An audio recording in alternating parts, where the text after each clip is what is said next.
మీ పిల్లలు వేసవి సెలవులలో టీవీని సెల్ ఫోన్ ని ఎక్కువగా చూస్తున్నారా? మీ పిల్లలకు ఫిజికల్ ఫిట్నెస్ కావాలనుకుంటున్నారా? అయితే ఇంకెందుకు ఆలస్యం, F2 బ్యాడ్మింటన్ సమ్మర్ క్యాంప్ లో చేర్పించండి. 9618534850.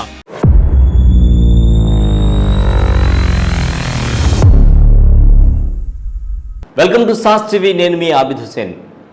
ప్రపంచవ్యాప్తంగా ఒకటే మాట వినిపిస్తోంది, ఆల్ ఐస్ ఆన్ రఫా. ఎందుకు? కారణం ఏంటి?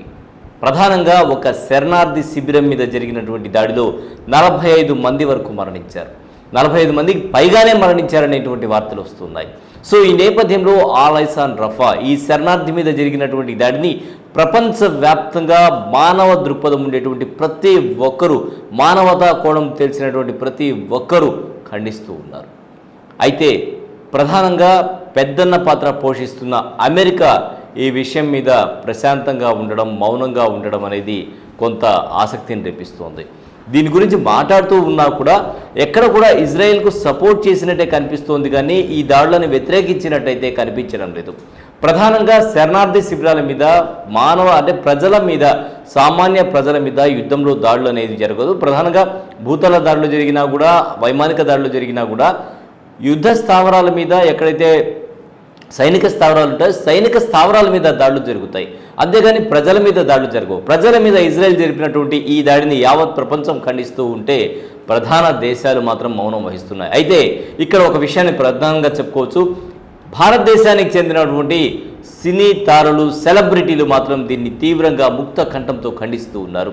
దీన్నైతే మనం, ఎందుకంటే ఏదైనా కూడా తన దాకా వస్తే కానీ తెలియదు. ప్రతి ఒక్క తల్లి యొక్క బాధ కానీ, తన బిడ్డ ఇటువంటి ఆవేదన గురవుతూ ఉంటే ఆ యుద్ధ ఏదైతే తమకు తెలియకుండా, తమకు సంబంధం లేని ఒక పౌరులుగా ఉండేటువంటి తమ మీద జరిగినటువంటి దాడులను ఏ విధంగా చెప్పుకోవాలి? ఒక తల్లి తన బిడ్డ మీద జరిగినటువంటి దాడిని, ప్రధానంగా పౌరుల మీద జరిగేటువంటి దాడి, తమ బంధువుల మీద, తమ మిత్రుల మీద జరిగేటువంటి దాడి ఏదైతే ఉంటుందో ఇదైతే ఎవరైనా కూడా ఖండించాల్సిన విషయమే. ఎందుకంటే దాడులు, యుద్ధం అనేది సైనికులకు మధ్య జరగాలి, కానీ ప్రజల మీద మాత్రం జరగాల్సినటువంటి పని లేదు, జరగకూడదు. సో అటువంటిది ప్రజల మీద చేస్తూ ఉండేటువంటి ఈ దాడులను అయితే ప్రతి ఒక్కరూ ఖండించాల్సిన అవసరం ఉంది. ప్రధానంగా ఇజ్రాయిల్ రఫాలో జరిగినటువంటి దాడులు అయితే ఇప్పటికీ కొనసాగుతున్నాయి. ఆపరేషన్ రఫా పేరుతో ఈ దాడులు చేస్తోంది ఇజ్రాయిల్. దక్షిణ గాజాలో రఫాపై వైమానిక దాడులు అయితే జరుగుతూ ఉన్నాయి. భద్రతా మండలి అత్యవసర సమావేశాన్ని ఏర్పాటు చేయడం జరిగింది. ఆపరేషన్ పరిమిత స్థాయిలోనే జరుగుతోంది. ఓ రకంగా ఇజ్రాయిల్కు అండగా నిలిచినట్టు మనకు తెలుస్తోంది. అలాగే అమెరికా, హంగేరీ కూడా దీన్ని సమర్థిస్తున్నట్టే కనిపిస్తోంది. ఒక్కసారి అనుకుంటే, ఐక్యరాజ్య సమితి అనుకుంటే ఇద్దరి మధ్య సఖ్యత కుదర్చడం కానీ, ఇరు వర్గాలని కూర్చోబెట్టి మాట్లాడడం కానీ పెద్ద సమస్య అయితే కాదని అనిపిస్తోంది. యూరోపియన్ దేశాలు అయితే కొన్ని తప్పుపడుతూ ఉన్నాయి. ఇది కరెక్ట్ కాదు, ప్రజల మీద దాడులు చేయడం, అదే శరణార్థి శిబిరాల మీద దాడులు చేయడం అయితే కరెక్ట్ కాదు అని చెప్తూ ఉన్నారు. అదే సమయంలో రఫాలో ఉండేటువంటి ప్రజలైతే ఇతర ప్రాంతాలకు తరలి వెళ్తున్నారు. తమకు ఉండేటువంటి తమ బ్యాగ్లు అవి సర్దుకొని వెళ్ళిపోతున్నారు. ఎటు వెళ్తున్నామో తెలియదు, ఎక్కడికి వెళ్తున్నామో తెలియదు, మేమైతే గమనం సాగుతోంది, వెళ్తూ ఉన్నామని చెప్తూ ఉన్నారు. చాలా భయానకమైనటువంటి పరిస్థితి అయితే అక్కడ ఏర్పడిందని చెప్పొచ్చు. అక్కడ తమకు రక్షణ లేదు అని చెప్తున్నారు. ఎక్కడ రక్షణ దొరుకుతుందో కూడా తెలియని పరిస్థితిలో అక్కడ ఉండేటువంటి ప్రజలైతే మానసిక క్షోభని అనుభవిస్తూ ఉన్నారని చెప్పొచ్చు. హమాస్ను అంతం చేయడమే లక్ష్యంగా అయితే ఇజ్రాయిల్ ఈ దాడులు చేస్తున్నట్టు చెప్తోంది. అలాగే 17 కిలోలు, కేవలం 17 కిలోల మందుగుండు అంటే పేలుడు పదార్థం మాత్రమే తాము వినియోగించాం కాబట్టి ఈ స్థాయిలో విధ్వంసం జరిగేటువంటి అవకాశమే లేదు అని మరోవైపు ఇజ్రాయిల్ అయితే చెప్తోంది. ఏది ఏమైనా కూడా అక్కడైతే ప్రమాదకరమైనటువంటి పరిస్థితి అయితే ఏర్పడిందని చెప్పొచ్చు.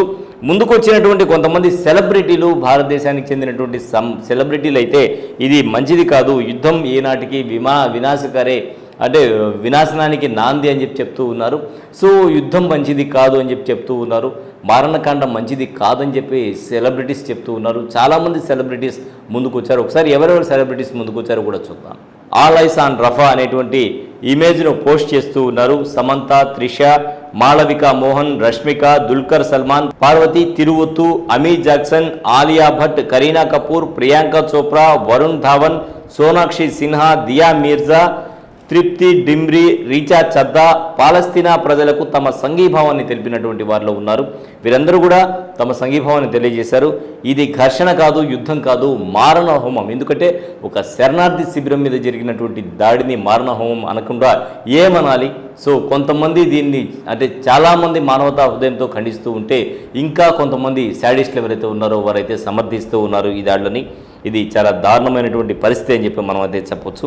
మౌనంగా ఉండొద్దు, పాలస్తీనా ప్రజలు అనుభవిస్తున్న బాధని మన ప్రభుత్వాల దృష్టికి తీసుకెళ్లాలి అని చాలామంది విన్నవిస్తూ ఉన్నారు. అలాగే శ్వేత సౌధంలో జాతీయ భద్రతా మండలి కూడా ఒక విషయాన్ని అంటే సమాచారాన్ని చెప్పడం జరిగింది. వాళ్ళు ఏం చెప్తారంటే, హమాస్కు బుద్ధి చెప్పే హక్కు ఇజ్రాయెల్కు ఉండొచ్చు, అయితే ఇది సామాన్య పౌరులకు ఎలాంటి ముప్పు తలపెట్టకూడదు అని చెప్పి చెప్పడం జరిగింది. శ్వేత సౌధం నుంచి జాతీయ భద్రతా మండలి వ్యూహాత్మక సమాచార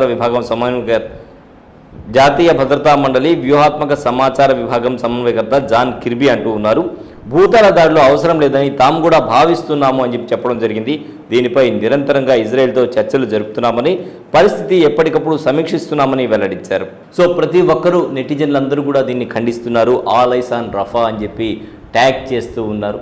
ప్రతి ఒక్కరు కూడా ఖండించాల్సినటువంటి పరిస్థితి. శరణార్థి శిబిరాల మీద, ప్రజల మీద దాడులు జరిగినప్పుడు ఎవరైనా కూడా ఖండించాల్సినటువంటి పరిస్థితి ఉంటుంది. ఇది ఇవాళ స్పెషల్ రిపోర్ట్. మరో స్పెషల్ రిపోర్ట్లో మళ్ళీ కలుద్దాం. అంతవరకు సెలవు, నమస్కారం.